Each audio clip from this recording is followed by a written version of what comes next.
If you think about, pioneering going to Mars, obviously landing in Mars is one thing, but the journey to get there and the people involved, that's the real story. Welcome to the Labs Report, a podcast by Flagship Labs. I'm Justine Levin-Allerhand. And I'm Avak Kahvejan. We lead Flagship Labs, Flagship's innovation foundry, where new ideas get generated and companies get created. You've been at Flagship since 2011.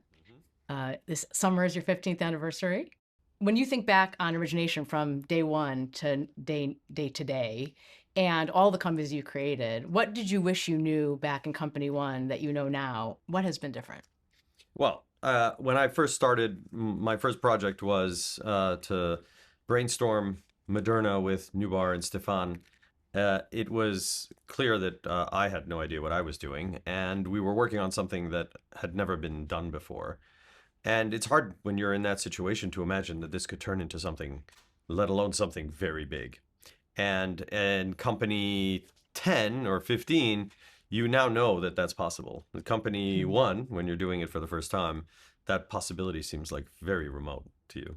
So when I joined back in 2011, I was given a unique title. It actually had Venture Labs in the name because I was the first person to be dedicated exclusively to doing origination. Jeff Nubar and others were doing some origination, but a lot of other partners were doing venture capital investments. But it was the early days of when we said, let's start dedicating time and dedicating people to doing origination exclusively. And I got to work on Ceres, the microbiome company, and then we started building teams, and we started to parallel entrepreneur instead of doing serial entrepreneuring in those early years. In that time period, it was what we still do now, which is think future backwards. So what did that teach you back then, and how does it apply now? Well, look, I think when we embark on these journeys, it's about thinking about things that haven't been created before. I like to call it the unmade future. It's been used in other contexts as well, but I think it's very apt for a flagship. We're trying to think about things that don't exist. We're trying to imagine them. We want to understand whether they can be valuable, and we want to then see if there's a path to making them a reality. So that is essentially the process by which we explore. It's the process by which we iterate to get to something great and novel. So for us, it's a very important creative challenge that we're trying to pursue. How did your time at the Broad and prior experiences shape how you operate today at Flagship Labs? So I didn't come 15 years ago. I came almost 5 years ago. And I came from academic environment. So I'm a scientist by training, really spent most of my career in supportive science. But the one experience that I had at Broad that I think carries over in slightly different ways, but relevant for this conversation, is the opportunity to create environments of unconstrained exploration.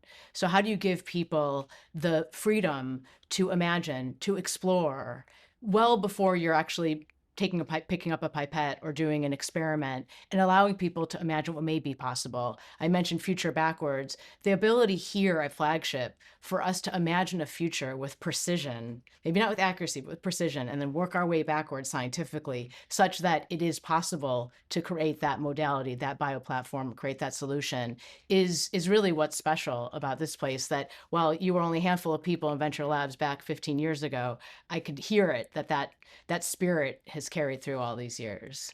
So this idea of future backwards that we've been talking about in Flagship Labs, but we didn't actually define what is Flagship Labs. We all talk about Flagship Pioneering. What's Flagship Labs within that context? How do you describe Flagship Labs? So I like to refer to it as the institution within the institution. So within Flagship Pioneering, Flagship Labs is the innovation foundry.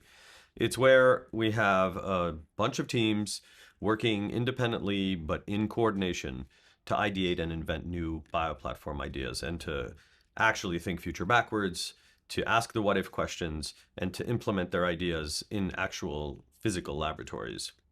We have about 100 plus people, all working in different units. Many of them focused on therapeutics, a few focused on sustainability, and a few focused on tech and other types of enabling technologies. And independently, they essentially posit these what if ideas, imagine unmade futures, iterate in teams and co-found new entities that we will then finance with Flagship's money to run the experiments, to do experiments that are unprecedented, to ask questions that have never been asked before experimentally. The results of those experiments inform whether or not we should actually start a NewCo, a full-fledged company. And then if the results are positive, either we'll start the company we thought we were going to start, or we'll start a different company based on the results, or we will decide not to start a company based on those data. And Flagship will put 20, 30 million in towards getting the company off the ground. That entity will still be part of Flagship Labs. It will be run and operated by that founding team until such time as we hire an executive team and we start to invite outside investors to help take the company to the next stage. What I was so impressed with when I was first learning about Flagship is also not only just the teams of scientists and what they can make possible, but then have all the scaffolding needed in order to stand up those companies, and taking all the learnings from the prior years and the prior experiences so that when you're in the room pressure testing someone else's idea, it's not just informed by your scientific perspective, but also your company building perspective. And I think that's also what's special about Flagship Oh Labs. yeah, 100%. I think there is Flagship's not just about money and ideas. That doesn't suffice to get these things off the ground. Without the operational teams and functional teams that have built best practices over the years to help startups get on their feet very quickly, we wouldn't be able to do this in an accelerated fashion. And furthermore, we've hired many people who have deep and extensive pharma experience, manufacturing experience, regulatory experience, all of which helps us create programs from these companies, without which we wouldn't have multi-product platforms. For us, the idea of just having a platform that's a technology is not sufficient. These things must produce medicines, they must produce products, sustainability products, and other, in order to have an impact and to create value, for sure. So, what do you feel has been missing in the way early science is communicated and shared? So a couple things. I think first, sometimes we don't think about the people behind it. So we don't communicate actually what the journey was, the people on that journey, what that experience is. We talk a lot at Flagship about how we're pioneering new spaces. If you think about, pioneering going to Mars, obviously landing in Mars is one thing, but the journey to get there and the people involved, that's the real story. So that's one piece. But then also, I would say we all know that uncovering transformative science is a journey, and there are waypoints along that journey that actually are quite magical and quite transformative, but we don't always talk about that. And especially in our environment, where we may be doing things here in Flagship Labs and not talking about it publicly, and we're missing out in sharing some really interesting science and also sharing the lived experience of uncovering that science. Right. So I think we wanted to showcase that to the outside world. That's what the Substack is about, and that's what this podcast is about, to really highlight the people and the thinking process and maybe some of the emotions behind the data, because there is a journey here and it's iterative. And I think most people could see a website, they might see a white paper, they might see publications from some academic group and think everything is just basically quite mechanical. But it is not. And as we said, nonlinear. And so I think that's one of the beauties of what we're trying to do here, is to share that and to have the story behind the data. Yeah, and like any unfinished piece of work, it's unfinished, and especially in science. I don't know if any scientist who is honest with themselves feel that their work is finished, and so I think we feel the same way.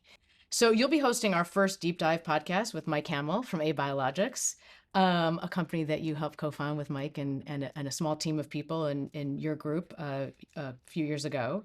And so how will that conversation support what we hope to post on the deep dive, so people understand what these sessions will be like? Yeah, this will be the first of many, hopefully, where we will be able to talk to Mike and ask Mike about the origin story behind A Biologics. What was our what if question? What was our big venture hypothesis? What are the experiments we conducted? What were the big unknowns that we had to de-risk or bring to life because we couldn't find papers, they didn't exist, in order to substantiate our claims or substantiate our big ideas. And we will showcase the data, of course, on the Substack, but Mike will give us some more color into the thinking process behind the experiments and what surprised us or what didn't surprise us, what validated what we had hoped in the data. In the case of Biologics, we were imagining that if we used mirror image building blocks to make proteins, we could do things that were never before done and create therapeutics that had magical powers, supernatural powers, as we called them, and properties. But we didn't know if that was going to work. We didn't know if we could build them. We didn't know if we could design them. And then we didn't know, once we did all that hard work, are they going to actually have those supernatural properties? So we had to essentially design those experiments. We had to conduct them in a way that was efficient and quick. And we had to answer some of those questions during the protocol where we only had very little capital, very few people. But some of those questions are still being answered in NUCO as the company has developed algorithms and robotics, et cetera, to ask more questions and do more and discover more. So hopefully we'll be able to showcase, like we said, not just the data, but the thought process that went into trying that experiment, all the things that we probably did on the way there that didn't work or were harder than we thought or easier than we thought, and then what we think the implications are for therapeutics and humanity. Right, great. And hopefully a little bit of the lived experience. So you and Mike are both scientists, entrepreneurs. You obviously are president of Flagship Labs, so doing well beyond that. But that lived experience of the scientist entrepreneur hopefully will come out as well. Thanks, Avak. This is a great conversation. No, thank you. This was awesome. Every episode of this podcast will be paired with one of our data deep dives on the Substack. So read the Substack, look at the data, and come back to the podcast to get the details behind it.